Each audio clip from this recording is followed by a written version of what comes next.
Hi everyone, and welcome to 164 Diecast. I learned something new today while researching the Hot Wheels car for this video.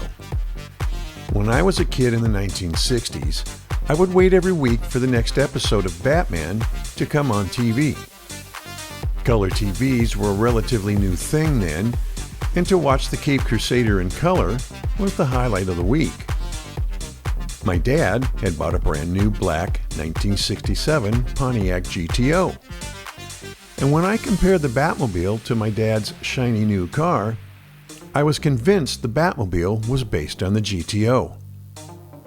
Lived my whole life thinking that. Even made mention of it in one of my previous videos. Problem though, it wasn't based on the GTO. Nope, the Batmobile, created by legendary car designer George Barris, was based on a 1955 Lincoln concept car called the Futura.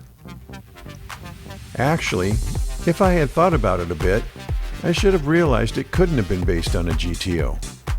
The GTO came out after the Batmobile. Oh well, some legends die hard. The highly detailed 1/64 scale car we're looking at here was an exclusive to members of the Mattel Red Line Club in 2008 and could only be purchased online through the club. The first casting of this particular Batmobile was 1 year prior in 2007. This casting, though, was the first time it was released as a Red Line car. It was limited to just over 13,000 units. The color is Spectraflame Steel Blue.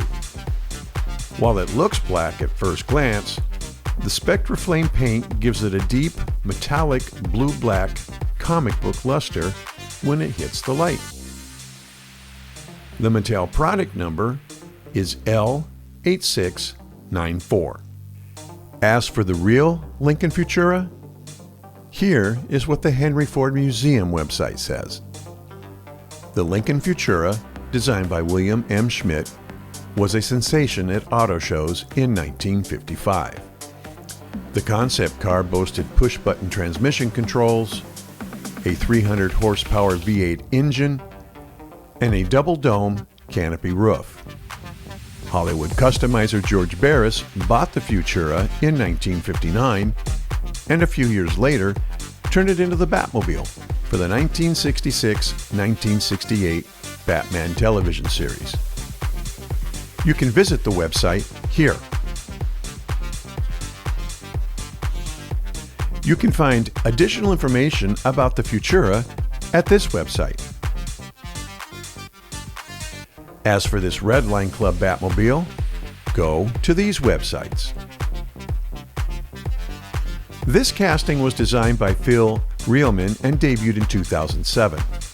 This 2008 Red Line Club version is often considered one of the most pure high-end versions because it sticks to the classic aesthetic while upgrading every component to premium status. Unlike many Red Line Club exclusives that had real rider tires, this particular casting had the hard plastic Red Line wheels that the original Hot Wheels cars were outfitted with in order to make it more in line with the Hot Wheels cars made in the 1960s.